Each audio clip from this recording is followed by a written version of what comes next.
Morning class. Hindi की class में आज हम हिंदी क्षितिज गद्य खंड का पाठ 10 नेताजी का चश्मा पाठ के प्रश्न उत्तर करेंगे। कल की क्लास में हमने पाठ पढ़ा था, पाठ के बारे में मैंने आपको बताया। आज हम इसके प्रश्न उत्तर कर रहे हैं, तो हम स्टार्ट करते हैं। प्रश्न नंबर 1 है, सेनानी न होते हुए भी चश्मे वाले को लोग कैप्टन क्यों कहते थे? चश्मे वाले को लोग कैप्टन इसलिए कहते थे क्योंकि वो सेनानी नहीं था, लेकिन फिर भी जब भी वो सुभाष चंद्र बोस की तस्वीर देखता था, मूर्ति देखता था सुभाष चंद्र बोस की, तो उस पर चश्मा बदलता था और उसमें देशभक्ति की भावना अभी भी थी।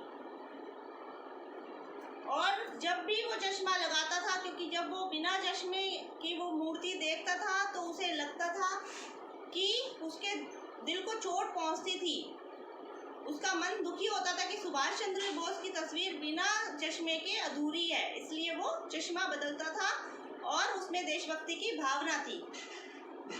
इसीलिए सेनानी न होते हुए भी लोग चश्मे वाले को कैप्टन कहते थे। इसका उत्तर हम लिखेंगे, चश्मे वाला कभी सेनानी नहीं रहा। वह तन से बहुत बूढ़ा और मरियल सा था, परंतु उनके मन में देशभक्ति की भावना थी। देशभक्ति की भावना इसलिए थी क्योंकि वो हमेशा सुभाष चंद्र बोस की मूर्ति का चश्मा बदलता था। वह सुभाष चंद्र का सम्मान करता था। सुभाष की बिना चश्मे वाली मूर्ति देखकर आहत था, इसीलिए अपनी ओर से एक चश्मा नेताजी की मूर्ति पर अवश्य लगाता था। उसकी इसी भावना को देखकर लोगों ने उसे सुभाष चंद्र बोस का साथी या सेना का कैप्टन कहकर सम्मान दिया। लोग उसे सम्मानित करते थे कि ये सेना के कैप्टन, जो सेना का कैप्टन होता है ना, वैसा ही है। प्रश्न नंबर 2 है, हालदार साहब ने ड्राइवर को पहले चौराहे पर गाड़ी रोकने के लिए मना किया था, लेकिन बाद में तुरंत रोकने को कहा था ना। चौराहे पर जब गाड़ी, पहले तो मना कर दिया था कि मैं आज इधर से निकलूंगा और मूर्ति की तरफ नहीं देखूंगा, लेकिन स्वभाव के कारण उन्होंने जब उन्होंने देखा कि मूर्ति पर चश्मा लगा हुआ है, वो सोच रहे थे कि अब कैप्टन नहीं है तो मूर्ति पर चश्मा नहीं होगा, लेकिन फिर उन्होंने देखा तो उन्होंने सोचा कि मूर्ति पर आज भी चश्मा लगा है, इसलिए वो देखकर आश्चर्य में पड़ गया और उन्होंने ड्राइवर को बोला। तो इसका फर्स्ट नंबर क्वेश्चन है, हालदार साहब पहले मायूस क्यों हो गए थे? हालदार किसे बोलते हैं? हवलदार को, जैसा मैंने आपको बताया था। हालदार साहब यह जानकर मायूस हो गए थे कि कैप्टन की मृत्यु हो चुकी है, कैप्टन अब इस दुनिया में नहीं रहा। अब लोगों में देशभक्ति की भावना कैसे आएगी? अब लोग मूर्ति पर चश्मा कैसे पहनाएंगे? अब मूर्ति पर चश्मा नहीं दिखेगा। उन्हें लगता था अब मूर्ति बिना चश्मे के ही रहेगी। तो इसका हम आंसर लिखेंगे, हालदार साहब यह जानकर मायूस हो गए थे कि कैप्टन की मृत्यु हो चुकी है, अब उसे सुभाष की बिना चश्मे वाली मूर्ति को ही चश्मा पहनाने वाला कोई नहीं होगा और अब मूर्ति बिना चश्मे के ही खड़ी होगी। इसका सेकंड नंबर क्वेश्चन का दूसरा क्वेश्चन है, मूर्ति पर सरकंडे का चश्मा क्या उम्मीद जगाता है? तो इसका सरकंडे का चश्मा लगा था मूर्ति पर। जब उन्होंने सोचा कि अब चश्मा नहीं मिलेगा, कैप्टन नहीं रहा, तो सरकंडे का चश्मा फिर भी उन्हें लगा हुआ मिला। तो सरकंडे का चश्मा क्या होता है? पतली डंडियों वाला चश्मा होता है। तो उन्होंने सोचा कि अभी भी देश से देशभक्ति की भावना खत्म नहीं हुई है, अभी भी लोगों में देशभक्ति की भावना जिंदा है। मूर्ति पर लगा सरकंडे का चश्मा यह उम्मीद जगाता है कि धरती से देशभक्ति शून्य नहीं हुई है। एक कैप्टन नहीं रहा तो लोग उसका दायित्व संभालने के लिए तैयार है। आज भी लोग दायित्व को संभाल रहे हैं। और सबसे बड़ी बात यह है कि सरकंडे का चश्मा किसी गांव के बच्चे ने बनाया है, क्योंकि बच्चे ने बनाया है ना सरकंडे का चश्मा, इसलिए इन्होंने ऐसा बोला है। और अतः उम्मीद है कि ये बच्चे गरीबी के बाद भी देश को ऊपर उठाने का प्रयास करते रहेंगे, कि मतलब बच्चे गरीब हैं फिर भी ये देश को ऊपर उठाने का प्रयास करेंगे, इनके मन में आज भी देशभक्ति की भावना है। तीसरा नंबर क्वेश्चन है इसी का, सेकंड का ग नंबर है, हालदार साहब इतनी सी बात पर भावुक क्यों हो उठे? क्यों हो उठे थे भावुक? क्योंकि चश्मा लगाना इतनी सी बात उनके लिए नहीं थी, उनके लिए बहुत बड़ी बात थी चश्मा लगाना। वो सोचते थे कि देश में, नई पीढ़ी में अभी भी देश प्रेम जिंदा है। इसका आंसर हम लिखेंगे, हालदार साहब के लिए सुभाष की मूर्ति पर चश्मा लगाना इतनी सी बात नहीं थी, यह उनके लिए बहुत बड़ी बात थी। यह बात उनके मन में आशा जगाती थी कि कस्बे में देशभक्ति आज भी जीवित है। देश की नई पीढ़ी इस देशभक्ति को जीवित रखे हुए है। इस खुशी और आशा से वे भावुक हो उठे।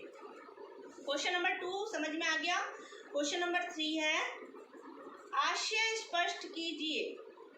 बार बार सोचते क्या होगा उस कौम का जो अपने देश की खातिर घर गृहस्थी, जवानी, जिंदगी सब कुछ होम देने वालों पर भी हंसती है और अपने लिए बिकने का मौका ढूंढती है। तो हालदार साहब ने जब सुना था कि कैप्टन की मृत्यु हो चुकी है, तो लोग, क्योंकि कैप्टन को देखकर लोग हंसते थे, उसकी देशभक्ति पर भी लोग हंसते थे, तो उन्होंने सुना कि तो कैप्टन की मृत्यु हो चुकी है, तो उनको लगा कि अब चश्मा कौन बदलेगा, अब तो लोगों में देशभक्ति की भावना जैसे खत्म ही हो गई हो जब लोग हंसते हैं। तो उन्होंने, हालदार साहब ने कैप्टन चश्मे वाले की मृत्यु का समाचार सुना तो उन्हें लगा कि कैप्टन जैसे लोग देश के लिए आशा की किरण थे। कैप्टन को देखकर लगता था कि वो देश में देशभक्ति की भावना उसके मन में है, तो वो एक देश के लिए आशा की किरण है। एक ही आशा देश में जीवित बची है कि हाँ, कोई तो है जो चश्मा बदलता है, जो सुभाष चंद्र बोस की मूर्ति को बिना चश्मे नहीं देख सकता। शेष लोग तो देश के लिए मर मिटने वालों पर हंसते हैं। ऐसा क्यों बोला था? क्योंकि पान वाले ने हंसी उड़ाई थी कैप्टन की, इसीलिए। नगर पालिका ने जब क्रांतिकारी सुभाष चंद्र बोस की तस्वीर बनाई, मूर्ति बनाई, तो अधूरी बनाई थी ना, क्योंकि मूर्ति को चश्मा तक का समय नहीं दे पाया था।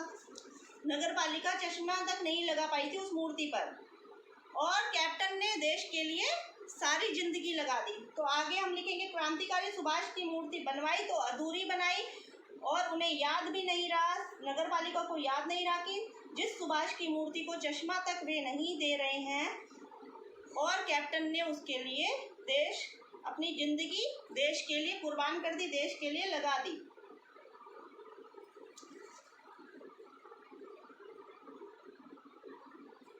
फिर भी लोग उसे पागल और सनकी कहते रहे।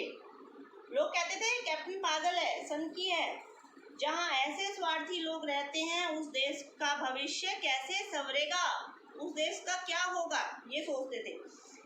प्रश्न नंबर 4 है, पान वाले का एक रेखा चित्र प्रस्तुत कीजिए। रेखा चित्र क्या होता है? रेखा चित्र होता है किसी व्यक्ति के जीवन का वर्णन करना।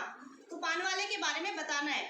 पान वाला क्या था? पान वाले की एक पान की दुकान थी। पान वाला हर समय अपने मुंह में पान ठूसे रखता था, मतलब मुंह में पान रखता था, और जब किसी से बात करता था, कोई भी उससे बात करता था, तो वो पहले पान को थूकता था, उससे बोला तक नहीं जाता था, इतना पान उसके मुंह में रहता था।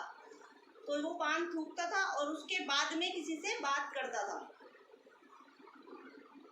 इसका हम उत्तर लिखेंगे, पान वाला साक्षात पान भंडार था। उसकी दुकान पर ही नहीं, मुंह में भी पान ठूसा था। पान के कारण वह बात तक नहीं कर पाता था। यदि उससे कोई कुछ पूछ ले तो पहले उसे पीछे मुड़कर थूकना पड़ता था, और स्वभाव से वह बहुत रसिया, हंसमुख और मजाकिया था। बहुत हंसमुख था वो। वह शरीर से मोटा था, उसकी तोंद निकली हुई थी।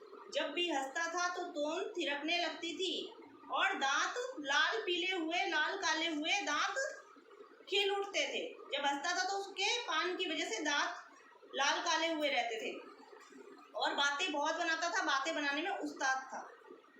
प्रश्न नंबर 5 है, वो लंगड़ा क्या जाएगा फौज में, पागल है पागल। कैप्टन के प्रति पान वाले की इस टिप्पणी पर अपनी प्रतिक्रिया लिखिए। टिप्पणी क्या होती है? किसी के बारे में अपने विचार कहना, अपनी राय व्यक्त करना। तो इससे ये क्वेश्चन इस तरह से भी है, कैप्टन के प्रति पान वाले की व्यंग्यात्मक टिप्पणी पर अपनी प्रतिक्रिया कीजिए। उत्तर है, पान वाले की यह टिप्पणी बहुत दुर्भाग्यपूर्ण थी, क्योंकि हम जानते हैं पान वाला कैप्टन की हंसी उड़ा रहा था। उसे चाहिए था कि कैप्टन चश्मे वाले की भावनाओं का सम्मान करता, क्योंकि कैप्टन चश्मे वाला सुभाष चंद्र बोस की मूर्ति पर चश्मा बदलता था, वो देशभक्ति दिखाता था अपनी, तो देशभक्ति की भावना उसके मन में जागृत थी, इसलिए उसे पान वाले को कैप्टन का सम्मान करना चाहिए था, लेकिन फिर भी वो उसकी हंसी उड़ा रहा था। उसे पता था कि कैप्टन ही सुभाष चंद्र बोस की आंखों पर चश्मा लगाए रहता है, वह भी केवल इसलिए कि नेताजी की मूर्ति अधूरी ना लगे, क्योंकि कैप्टन का दिल दुखी होता था नेताजी की मूर्ति को अधूरी देखकर। उसकी इस भावना से देशभक्ति प्रकट होती है। अतः ऐसे व्यक्ति की कमियां और कुरूपता नहीं देखनी चाहिए, न ही व्यक्ति को पागल कहना चाहिए। तो हमें किसी की भी भावना का और किसी की देशभक्ति का सम्मान करना चाहिए, उसे पागल नहीं बोलना चाहिए, उसका मजाक नहीं उड़ाना चाहिए, कोई भी व्यंग्य नहीं करना चाहिए। पान वाले की यह टिप्पणी क्या थी? गैर जिम्मेदाराना थी। 5 क्वेश्चन हमने किए हैं। इससे आगे है रचना और अभिव्यक्ति, वो हम नेक्स्ट क्लास में करेंगे। आज मैंने आपको इसके 5 प्रश्न करवाए हैं, ठीक है। Thank you. आज की क्लास में इतने ही 5 क्वेश्चन ही करेंगे। Thank you.